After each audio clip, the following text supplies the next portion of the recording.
Hello friends, कैसे हैं आप सब। Now in this lecture we will discuss place of supply in case of services under GST. तो अगर हम कोई सर्विसेज प्रोवाइड करते हैं तो उस केस में जीएसटी का प्लेस ऑफ सप्लाई कैसे डिसाइड करेंगे, उसी के बेस पर हम चार्ज करेंगे कि हमें सीजीएसटी, एसजीएसटी चार्ज करना है या आईजीएसटी चार्ज करना है। Supply is provided to a registered recipient. Registered recipient को सप्लाई दिया तो देयर इज नो प्रॉब्लम। सबसे आसान यही पॉइंट होता है। लोकेशन ऑफ सच रिसिपिएंट, तो जहां भी रिसिपिएंट आपका लोकेटेड है वही आपका place of supply of services माना जाएगा इन केस ऑफ अगर वो रजिस्टर्ड रिसिपिएंट है तो। In case of unregistered recipient, recipient is not registered, if the address of recipient is available, अगर एड्रेस अवेलेबल है तो location of the service recipient. Address is not available तो place of supply is the location of the service provider. माने सीधी सी बात है कि first preference किसको दी जा रही है, रिसिपिएंट की लोकेशन को। When recipient location is not clear, नहीं चल रहा पता, तो place of supply location of the service provider मानी जाएगी। Service directly relating to immovable property. Property is located in India, अगर प्रॉपर्टी आप कोई इमूवेबल प्रॉपर्टी से कनेक्टेड कोई सर्विस देते हैं और प्रॉपर्टी आपकी इंडिया में लोकेटेड है, when property is located in India, place where the immovable property is located, जहां प्रॉपर्टी लोकेटेड है वहां वो आपका place of supply of service माना जाएगा। इन सभी पॉइंट्स को मैंने यहाँ पे आपको बता दिया है। एग्जाम्पल नंबर 6 है, अभी आगे हम डिस्कस करेंगे। तो एग्जाम्पल नंबर 6 की हेल्प से मैं इन पॉइंट्स को डिस्कस करूंगा। और यदि property located out of India है तो लोकेशन ऑफ रिसिपिएंट, रिसिपिएंट ने वो कहां पर लिया सर्विस, उसके ऊपर डिपेंड करता है। तो पहले एग्जांपल नंबर 6 को ही देख लेते हैं, पीडीएफ शीट में आपको मिल जाएगा। Mister A of Chennai has property in Delhi, property Delhi में है, and avail architect service from mister B of Bengaluru. A Chennai में है, प्रॉपर्टी दिल्ली में है, सर्विस लिया कहां से, मिस्टर बी से।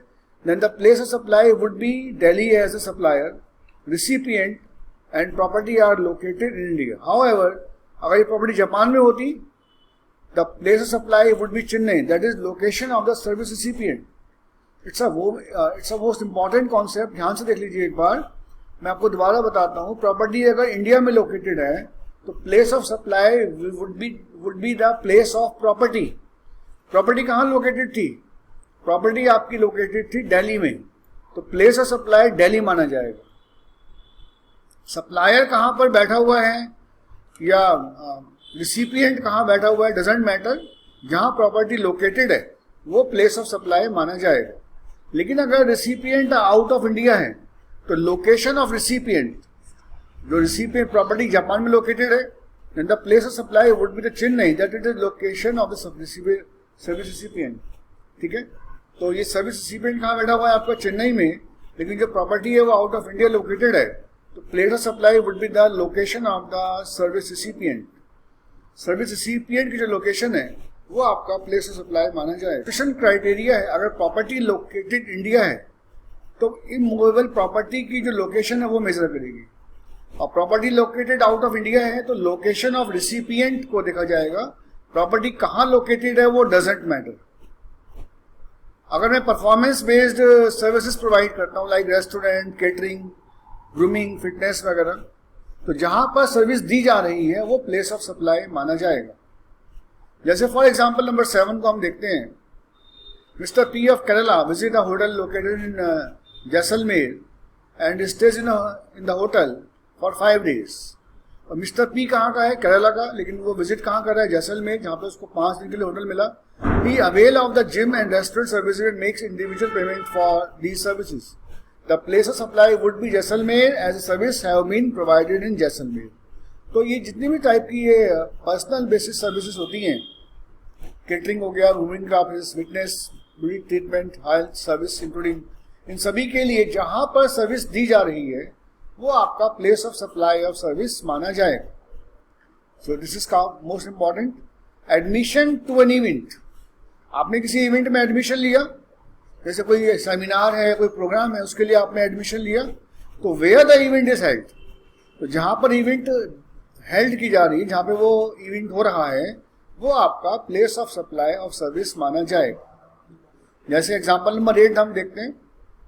Example number 8, mister R of Bengaluru purchases a ticket for watching a movie in Chennai. तो टिकट कहाँ की, आप मूवी कहाँ वॉच करेंगे? चेन्नई में। The place of supply in this case would be Chennai. तो अगर मैं बात करूं इवेंट बेस्ड सर्विसेज की, जहां पर आप वॉच कर रहे हैं कुछ चीजों को, तो जहां पर वो इवेंट हेल्ड होगी वो प्लेस ऑफ सप्लाई और सर्विस माना जाएगा। सर्विस ऑन बोर्ड और कन्वीनियंस, आप रेल से जा रहे हैं, by air, by train, first schedule point of departure, तो जहां से डिपार्चर शुरू हुआ था वो place of supply of service माना जाएगा। जैसे एग्जाम्पल देखते हैं इसका। A caterer is providing catering services on board in train during Mumbai, Goa, Bangalore, which is not included in a fare charges. Mumbai से Goa, Goa से Bangalore. The place of supply in this case would be the location of the first scheduled point of departure of the conveyance for that journey. This is Mumbai. तो कहाँ से service दी जा रही है? मुंबई से। जहाँ से डिपार्चर शुरू होगा, फर्स्ट प्लेस ऑफ डिपार्चर। और ये जो सप्लाई जो सर्विस की पॉइंट हो रही है, ये मैंने आपको लास्ट लेक्चर में जो हमने place of goods of services किया था, वहाँ से ये पॉइंट आपको और अच्छे से क्लियर हो जाएगा। तो आपको मेनली जो कॉन्सेंट्रेशन करना है वो कौन से पॉइंट पे करना है? आपको देखना है कि भाई जो प्लेस ऑफ सप्लाई है वो कौन सा होगा, जहाँ पर where the first schedule point of departure, जहाँ से वो पहली बार चलना शुरू हुआ, प्लेन, बस जो भी है, वो जहां से चलना होगा, शुरू होगा, वही उसका first schedule point of departure will be the place of supply of service. अब हम बात करते हैं नेक्स्ट पॉइंट की, banking and financial services, like stock broking है या बैंकिंग है या कोई फाइनेंस सर्विसेज आप ले रहे हैं। If location of the recipient is available on record, तो place of supply will be the location of the recipient. If location of recipient of service is not available on record of the suppliers, location of service provider. तो अगर service recipient की location पता है आपको, तो उसको preference दी जाएगी। When location of recipient is not clear, तो जो प्रोवाइडर की लोकेशन है वो आपका place of supply of service माना जाएगा। मेनली जितना भी मैं आपके साथ डिस्कस कर रहा हूँ, उसका मेन जो कॉन्सेप्ट वो यही है कि हमें CGST, SGST चार्ज करना है या IGST चार्ज करना है। ये बहुत इंपॉर्टेंट कॉन्सेप्ट है।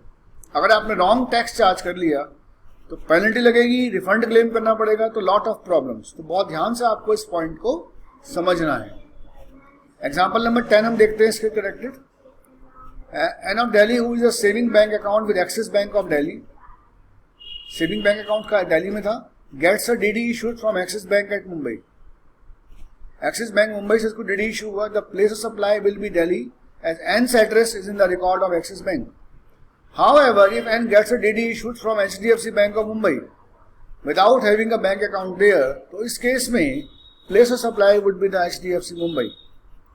माने यदि प्रोवाइडर रिसिपिएंट की लोकेशन प्रोवाइडर को पता है, तो place of supply will be the location of recipient, but when recipient की लोकेशन क्लियर नहीं है, then place of supply would be the location of service provider। Now the next point is insurance services देते हैं, whether provided to registered or unregistered person। तो location of recipient same concept, और यदि वो clear नहीं है, location service recipient और record in case of unregistered person, तो उस केस में लोकेशन ऑफ सर्विस प्रोवाइडर को हम प्रेफर करेंगे। तो अगर मैं दोबारा एग्जांपल देखता हूँ, mister A R residing in Bathinda, travel by Air India flight from Chennai to Delhi and gets travel insurance done in New Delhi। तो रहता कहाँ है ये? बठिंडा में, और ट्रेवल इंश्योरेंस करवाया उसने न्यू दिल्ली से। The place of supply is Bathinda, being the location of recipient on record of the insurance company. ठीक है। सो आई थिंक आपको ये लॉजिक्स समझ में आ गए होंगे। कुछ और बातें हम करते हैं छोटी छोटी जो main. These are some examples of service related to immovable property जो हमने ऊपर डिस्कस किया। तो नॉर्मली कौन कौन सी सर्विसेज हमारी इसके कनेक्शन में आती हैं? Architect, interior decorator, surveyor, estate agent. तो इमूवेबल प्रॉपर्टी से connected we have a lot of services. अगर आप ध्यान से देखें तो जो ऊपर हमने डिस्कस किया था about service connected with immovable, तो आप यहाँ से उसको अपना क्रॉस मैच कर सकते हैं। अब हम बात करते हैं service in case of import and export, export services and import services. हमने out of India service provide की, this is called export of services. India में सर्विस ली from out of India, this is called import of services. So import में location of importer, जिसने service import की है उसकी location place of supply मानी जाएगी। एक्सपोर्ट में लोकेशन आउट ऑफ इंडिया, जहां पे आप सर्विस दे रहे हैं वो प्लेस ऑफ सप्लाई माना जाएगा। अगर मैं जनरल रूल डिस्कस करूं of determining place of cross border supply of services, in case of supply of service out of India, the location of the recipient of service is the place of supply. तो ये हम पहले discuss कर चुके हैं, जो recipient की location है वही ली जाएगी।